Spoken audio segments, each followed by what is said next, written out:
अस्सलाम वालेकुम व्यूअर।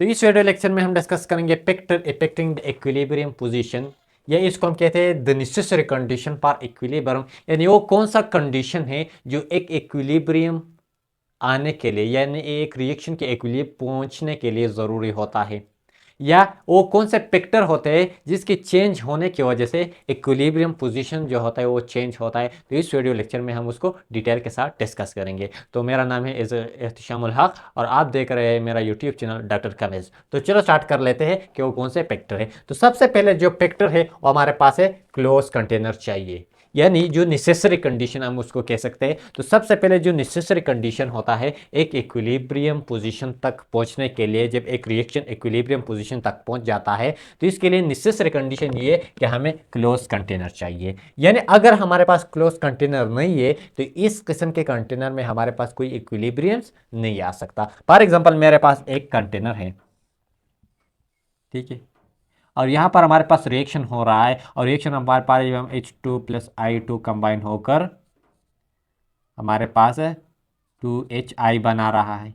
ये हमारे पास फॉर एग्जांपल एक रिएक्शन है, ठीक है। तो अगर हमारे पास ये रिएक्शन है, ठीक है, अब ये क्लोज कंटेनर, इसके ऊपर कोई ढक्कन नहीं है, और एक दूसरा हमारे पास कंडीशन है, वहाँ पर भी हमारे पास ये रिएक्शन हो रहा है I2 कंबाइन होकर।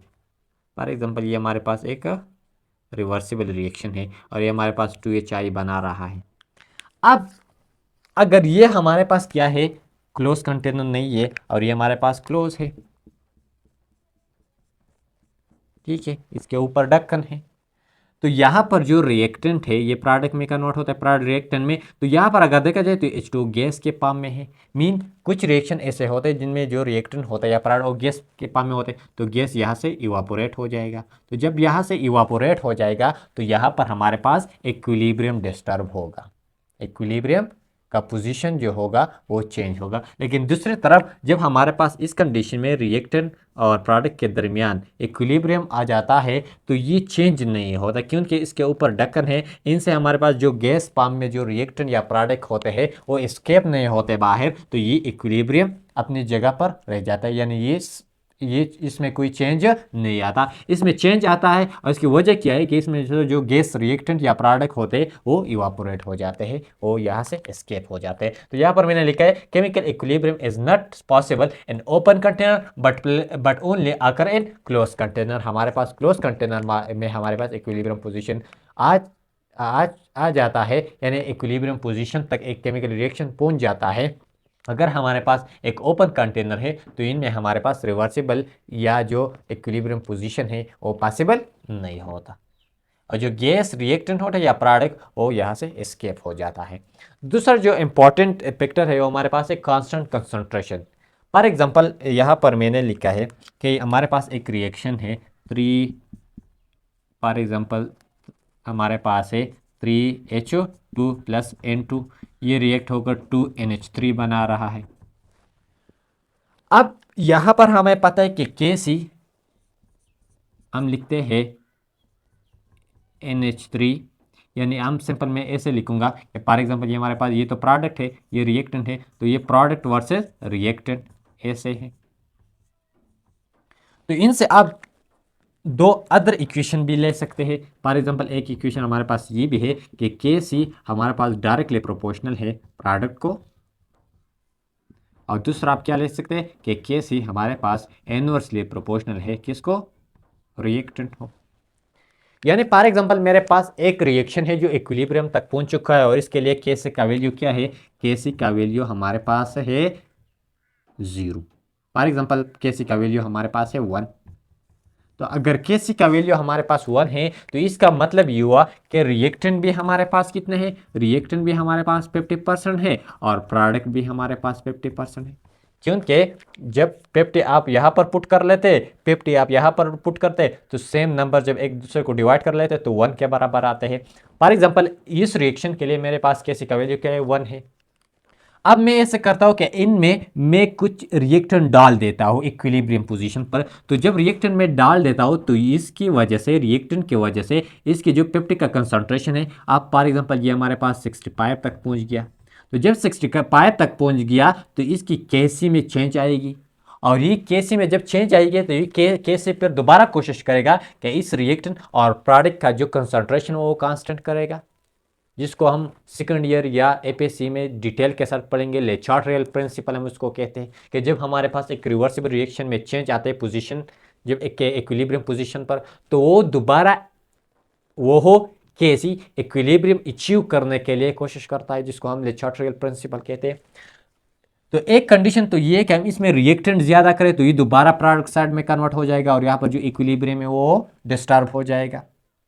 दूसरी ये कंडीशन भी हो सकता है कि हमारे पास 50% प्रोडक्ट है, अब इनमें से प्रोडक्ट कुछ ले ले, तो जब आप प्रोडक्ट इनसे ले ले तो फॉर एग्जांपल प्रोडक्ट हमारे पास अभी 40% रह गया, 10% प्रोडक्ट हमने इनसे लिया है, तो फिर दोबारा यहाँ पर इक्विलिब्रियम डिस्टर्ब होगा। तो जब आप रिएक्टेंट या प्रोडक्ट की कंसंट्रेशन चेंज करते हैं तो इसकी वजह से भी इक्विलिब्रियम पोजीशन चेंज होगा। तो हमें चाहिए कि जब इक्विलिब्रियम पोजीशन तक एक रिएक्शन पहुंच जाता है तो हमें रिएक्टेंट और प्रोडक्ट की कंसंट्रेशन कांस्टेंट रखनी चाहिए, इनमें कोई न हम ऐड करें न हम इनसे ले लें। ठीक है, यहाँ पर मैंने लिखा है concentration of reactant and product must be constant, ये कांस्टेंट होने चाहिए। Change of any one concentration change the equilibrium, यानी अगर हम रिएक्टेंट की कंसंट्रेशन भी चेंज करें या प्रोडक्ट की कंसंट्रेशन चेंज करें तो दोनों की वजह से जो इक्विलिब्रियम पोजीशन होता है वो चेंज होगा। तीसरी कंडीशन हमारे पास क्या हो सकती है? तीसरी कंडीशन हमारे पास हो सकता है, यहाँ पर मैं लिखूंगा कि हमारे पास कांस्टेंट स्पेसिफिक कैटलिस्ट आप इस्तेमाल कर सकते हैं। 3 नंबर कांस्टेंट कैटलिस्ट, या आप इसकी जगह स्पेसिफिक कैटलिस्ट भी लिख सकते हैं। स्पेसिफिक कैटलिस्ट, फॉर एग्जांपल एक रिएक्शन है A+B, ये रिएक्ट करके C+D बना रहा है और इसके लिए में हम एक कैटलिस्ट इस्तेमाल कर लेते हैं। फॉर एग्जांपल में X एक कैटलिस्ट इस रिएक्शन के लिए इस्तेमाल करते हैं। अब ये कैटलिस्ट क्या काम करता है? ये इस रिएक्शन के लिए जो एक्टिवेशन एनर्जी है वो कम कर देता है। जब वो एक्टिवेशन एनर्जी कम कर देते हैं तो ये इस रिएक्शन का स्पीड बढ़ा देते हैं। सिंपल ये कि जब हमारे पास एक रिएक्शन 1 घंटे में कंप्लीट होता है तो जब हम कैटलिस्ट इस्तेमाल कर लेते हैं तो कैटलिस्ट की वजह से वो रिएक्शन 30 मिनट में कंप्लीट होता है। तो इसका मतलब ये कि कैटलिस्ट इक्विलिब्रियम पोजीशन पर डिपेंड नहीं करता, ये ओनली जो रिएक्शन होता है इसकी स्पीड्स को क्या कर लेते हैं, बढ़ा देते हैं। और वो इसकी स्पीड को कैसे बढ़ा देते हैं? इसका जो एक्टिवेशन एनर्जी है वो कम कर देते हैं। तो अगर आप इस रिएक्शन के लिए X इस्तेमाल कर लेते हैं, अगर आप 20 मिनट इसमें X जो कैटलिस्ट इस्तेमाल करेंगे और फिर आप दोबारा इसमें ये कैटलिस्ट क्या करें, चेंज करें, X की जगह आप Y ले लें, तो हर कैटलिस्ट का अपना एबिलिटी होता है। तो हमें एक रिएक्शन में एक स्पेसिफिक कैटलिस्ट इस्तेमाल करना होगी। अगर हम कैटलिस्ट को चेंज करते हैं तो इसकी वजह से भी इक्विलिब्रियम पोजीशन में थोड़ा चेंज आएगा। लेकिन ये मैंने कहा कि ये डायरेक्टली डिपेंड नहीं करता इक्विलिब्रियम पोजीशन पर, ये जो फॉरवर्ड रिएक्शन है और ये जो बैकवर्ड रिएक्शन है इस पर डिपेंड करता है, इसकी स्पीड्स को बढ़ा देते। कुछ कैटलिस्ट ऐसे होते हैं जो फॉरवर्ड रिएक्शन को बहुत जल्दी परफॉर्म कर देते, एक रिएक्शन को जल्दी कंप्लीट कर देते, और कुछ कैटलिस्ट ऐसे होते हैं जिसकी वजह से रिएक्शन तो जल्दी कंप्लीट होता है लेकिन थोड़ा कम बनिस्बत जब हम कंपेयर करें दूसरे कैटलिस्टों के साथ। पोर हमारे पास क्या हो सकता है? तो पोर हमारे पास हो सकता है कांस्टेंट वॉल्यूम एंड प्रेशर।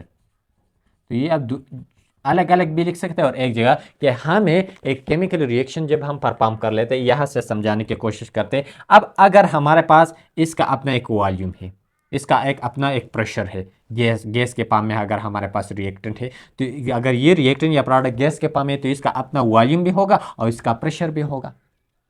अब जब हम इसके प्रेशर बढ़ा देते हैं या इसके वॉल्यूम बढ़ा देते हैं, क्योंकि वॉल्यूम और जो रिलेशनशिप है वॉल्यूम और प्रेशर का हमारे पास इनवर्सली प्रोपोर्शनल है। यानी अगर आप वॉल्यूम बढ़ा देते हैं तो प्रेशर कम होता है, अगर आप वॉल्यूम को कम कर देते तो प्रेशर हमारे पास बढ़ जाता है।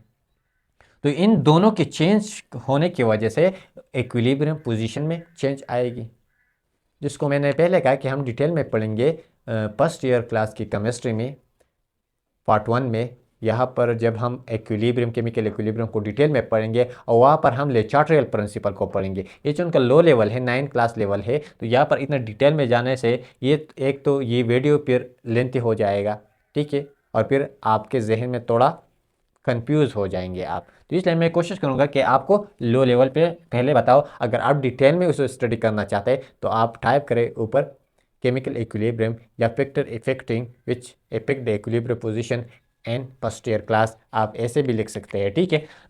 तो हमें कांस्टेंट वॉल्यूम और प्रेशर रखना चाहिए और इस तरह हमें कांस्टेंट टेम्परेचर भी रखना चाहिए, क्योंकि ये तो इजी बात है, जब हम एक रिएक्शन के लिए टेम्परेचर बढ़ा देते तो टेम्परेचर की वजह से इनकी जो प्रेशर होते हैं, अंदर जो गैस मालिक्यूल होते हैं, इसके प्रेशर बढ़ जाता है। तो इस की वजह से यानी टेम्परेचर भी हमें कांस्टेंट रखना चाहिए जब हमारे पास एक रिएक्शन इक्विलिब्रियम पोजीशन पर होता है। अगर हम हीट को बढ़ा देते, टेम्परेचर को बढ़ा देते, तो इनमें कुछ रिएक्शन ऐसे होते जो एक्सोथर्मिक होते, कुछ हमारे पास एंडोथर्मिक होते हैं। तो इसी वजह से इसका जो इक्विलिब्रियम पोजीशन होता है वो चेंज होता है, ठीक है। तो ये था हमारे पास कुछ फैक्टर जो इक्विलिब्रियम पोजीशन को अफेक्ट करते हैं, और ये इस चैप्टर का लास्ट वीडियो है केमिकल इक्विलिब्रियम 9 के बेस पर। तो इंशाल्लाह नेक्स्ट वीडियो में फिर हम एक नया चैप्टर एटॉमिक स्ट्रक्चर को स्टार्ट करेंगे, ठीक है, जो 9 क्लास से रिलेटेड है, उसको हम कवर करेंगे, ठीक है। यहाँ पर जो 10 क्लास में इसमें जो सेकंड चैप्टर है वो एसिड बेस के बारे में है, तो एसिड बेस एंड सॉल्ट उसको भी हम स्टार्ट करेंगे इंशाल्लाह। तो जो लोग इस चैनल पर नए, चैनल को सब्सक्राइब कीजिए, लाइक कीजिए, अपने दोस्तों के साथ ज़रूर शेयर कीजिए, and thank you for watching.